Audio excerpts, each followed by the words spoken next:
That's a show about a man who wants to kill himself because his wife dies of cancer, and it's still more fun than this. He obviously didn't kill himself, just like Jeffrey Epstein. Shut up! I know he's your friend, but I don't care. Most people think twice before speaking. Ricky Gervais doesn't. Whether he's talking to Hollywood's biggest stars or standing on stage in front of millions, Ricky says exactly what everyone else is thinking, and somehow gets away with it. I never knew you were this weird. Really? You're absolutely mental. In a nice way? Yeah. Yeah. But so... Our next presenter starred in Netflix's Bird Box, a movie where people survive by acting like they don't see a thing. Sort of like working for Harvey Weinstein. If there's one thing Ricky loves doing, it's reminding celebrities that the world doesn't revolve around them. At this awards show, he said something most hosts would never dare to say. But the companies you work for, I mean, unbelievable. Apple, Amazon, Disney. If ISIS started a streaming service, you'd call your agent, right? You're in no position to lecture the public about anything. So, if you win, right, come up, accept your little award, thank your agent and your God, and Ricky has a talent for pointing out things that sound completely ridiculous once you say them out loud. This is one of those moments. It's been giving out gun permits to blind people, not just partially blind, but completely blind people who aren't allowed legally to drive cars. I understand you. You thought this was a bad idea. If they were fully sighted and used a gun, just because they lost their sight, why should they lose the constitutional right to continue having a gun? Well, it's a difficult one, but the short answer is because they can't see what they're shooting. That's what I'd say.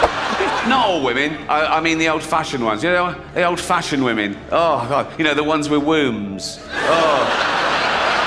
No, I love the new women. I know the new women. They're great, aren't they? You know, the new ones we've been seeing lately. The ones with beards and cocks. They're as good as... Why shouldn't they use your toilets? For ladies. They are ladies. Look at their pronouns. What about this person isn't a lady? Well, his penis. Most people spend their entire careers trying not to upset powerful people. Ricky Gervais seems to enjoy doing the exact opposite. And at this award show, he brought up a subject that had more than a few celebrities feeling uncomfortable.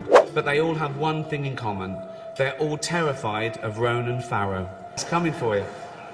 Look, talking of all you perverts, it was a big year for paedophile movies. Surviving R. Kelly, Leaving Neverland, Two Popes. Shut up. Shut up. I don't care. I don't care. I want to ask you a question. Yeah. And be honest. What? Are you on recreational drugs? I'm joking. No, that's not the question. Have you seen The Tourist yet? It'll be a night of partying and heavy drinking. Or as Charlie Sheen calls it, breakfast. So, let's get this straight. What he did was, he picked up a porn star, introduced her to his ex-wife, as you do. That was a Monday. What did he do New Year's Eve? For Ricky, it doesn't matter whether you're one of the most famous people on the planet. If there's a joke to be made, he's going to make it, and he didn't go lightly on these celebrities. Our first presenter is beautiful, talented, and Jewish, apparently. Mel Gibson told me that. He's obsessed. The Golden Globes are to the Oscars what Kim Kardashian is to Kate Middleton, basically. Bit louder, bit trashier, bit drunker, and more easily bought. Allegedly, nothing's been proved. What's with all the divorces? What's going on? I mean, Arnold and Maria, J-Lo and Mark Anthony, Ashton and Demi, Kim Kardashian and some guy no one will ever remember. He wasn't around long. 72 days. A marriage that lasted 72 days. I've sat through longer James Cameron acceptance speeches than that. It wasn't the only epic movie. Once Upon a Time in Hollywood, nearly 3 hours long. Leonardo DiCaprio attended the premiere, and by the end, his date was too old for him. So... In this next clip, Ricky takes a break from the celebrities and takes aim at a group most people in Hollywood would rather avoid joking about. I'd like to quash this ridiculous rumour going around that the only reason The Tourist was nominated was so the Hollywood foreign press could hang out with Johnny Depp and Angelina Jolie. That is rubbish.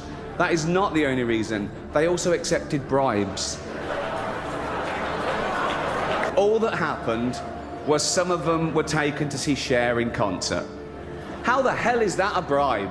Really? Do you want to go and see Cher? No. And returning shows like Boardwalk Empire. I love that show. It's great. It's about a load of immigrants who came to America about 100 years ago, and they got involved in bribery and corruption, and they worked their way up into high society. But enough about the Hollywood foreign press. I mean, Kevin Hart was fired from the Oscars because of some offensive tweets. Hello? Lucky for me, the Hollywood foreign press can barely speak English. Voted for by the Hollywood Foreign Press Association. Tonight, you get Britain's biggest comedian hosting the world's second biggest award show on America's third biggest network. So, it's fourth. It's fourth. In this next clip, Ricky proves that even Hollywood legends aren't off limits, not even Martin Scorsese. Scorsese, the greatest living director, made the news for his controversial comments about the Marvel franchise. He said they're not real cinema and they remind him of theme parks. I agree, although I don't know what he's doing hanging around theme parks. He's not big enough to go on the rides, is he? It's tiny. In a little while, we're going to see a short clip from The Irishman. It's 88 minutes long.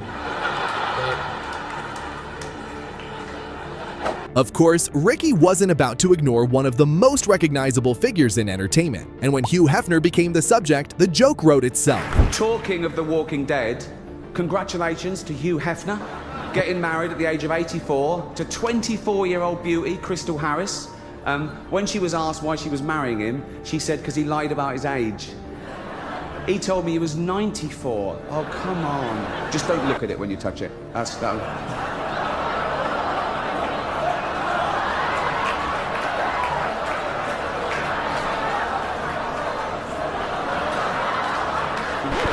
Jim Carrey and Ewan McGregor, two heterosexual actors pretending to be gay.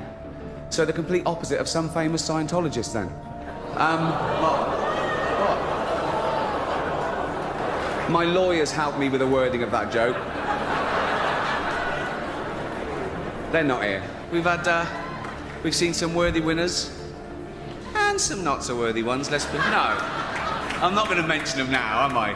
I'll be doing that on my blog at rickygervais.com.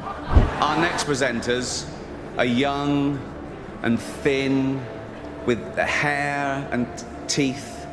They're lovely to look at, which is just as well because they're presenting the award for Best Foreign Language Film, a category that no one in America cares about.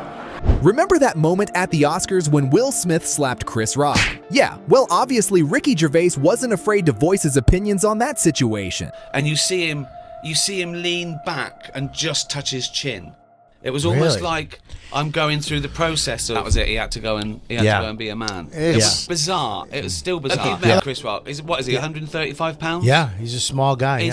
I mean, petite. Yeah, he's a tiny. But people on Twitter, it was trending. People saying, "Oh, what would have happened if Ricky had been hosting it?" And I said nothing because I wouldn't have made a joke about his wife's hair. I'd have made a joke about her boyfriend.